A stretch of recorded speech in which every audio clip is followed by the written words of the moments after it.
A Founding Father's Dilemma, Jefferson's Opposition to the National Bank.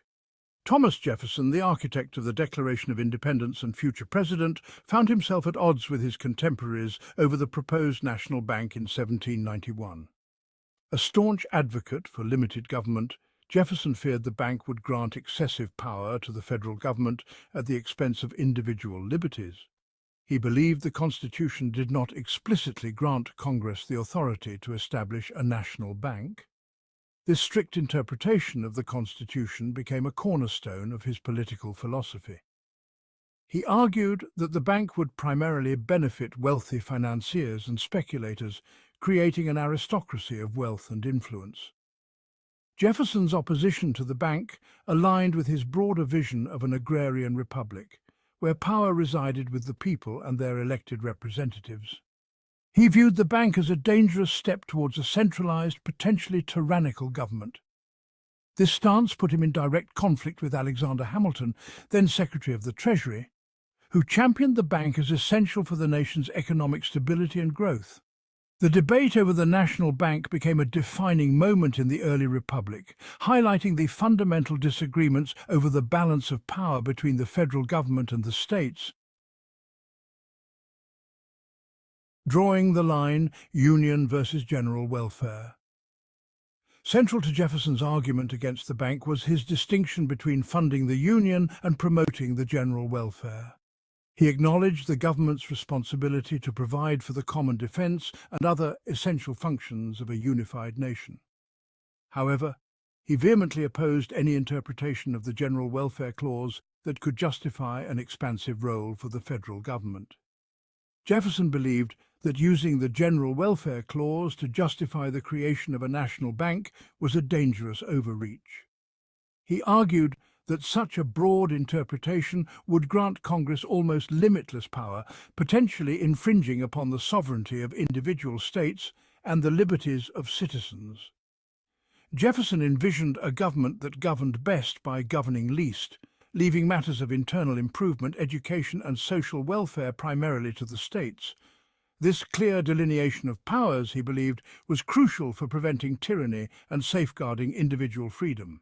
His interpretation of the Constitution emphasized the 10th Amendment, which reserves all powers not explicitly delegated to the federal government to the states or the people. The spectre of unchecked power, Congress and the national bank. Jefferson harbored deep reservations about the potential for unchecked power in the hands of Congress. He feared that the creation of a national bank, without explicit constitutional authorization, set a dangerous precedent for future expansions of federal authority.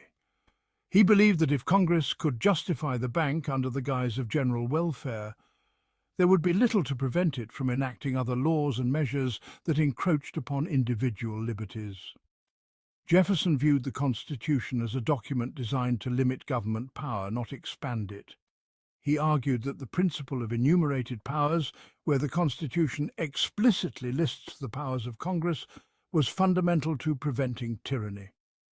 He warned that allowing Congress to interpret its powers broadly would lead to a consolidation of power in the federal government, potentially jeopardizing the balance of power so carefully crafted by the Founding Fathers. Jefferson's concerns about the potential for abuse of power remain as relevant today as they were in the early days of the Republic. Section 4. Echoes of the Past. Historical examples of Jefferson's concerns. Jefferson's warnings about the dangers of unchecked federal power resonate throughout American history.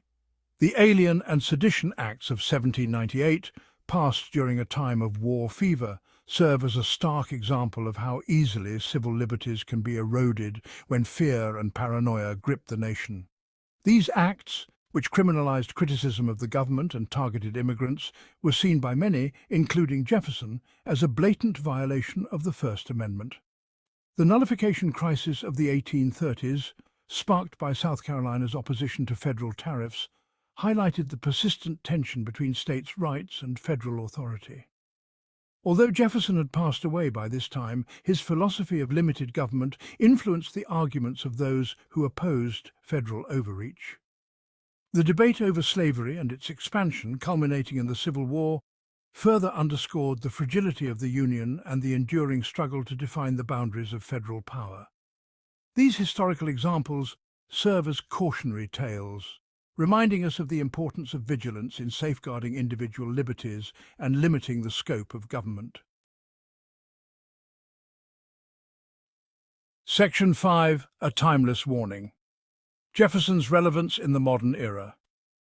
Jefferson's warnings about the dangers of unchecked federal power remain strikingly relevant in the 21st century.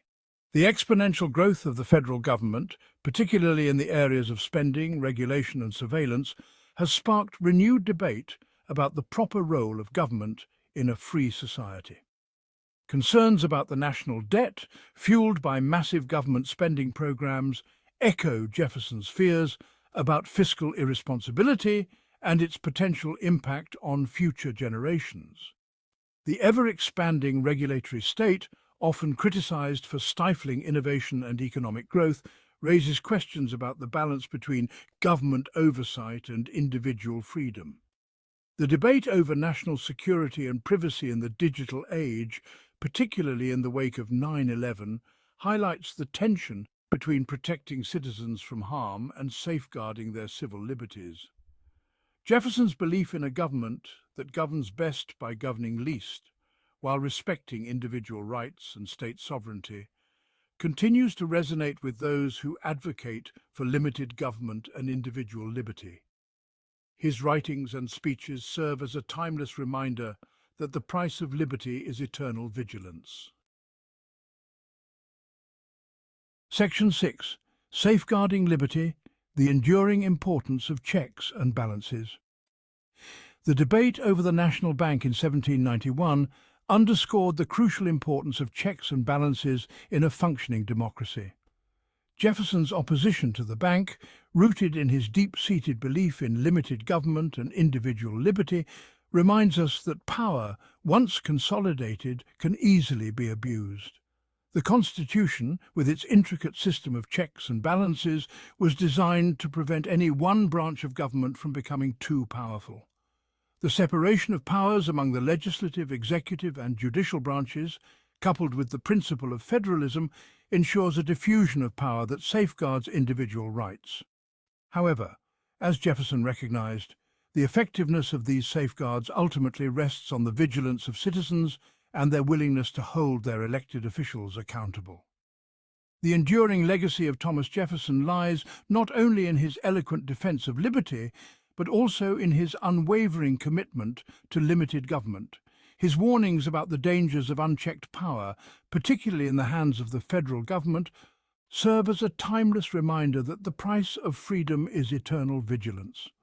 As we navigate the complexities of the 21st century, we would be wise to heed Jefferson's words and remain ever vigilant in safeguarding the principles of limited government and individual liberty upon which our nation was founded.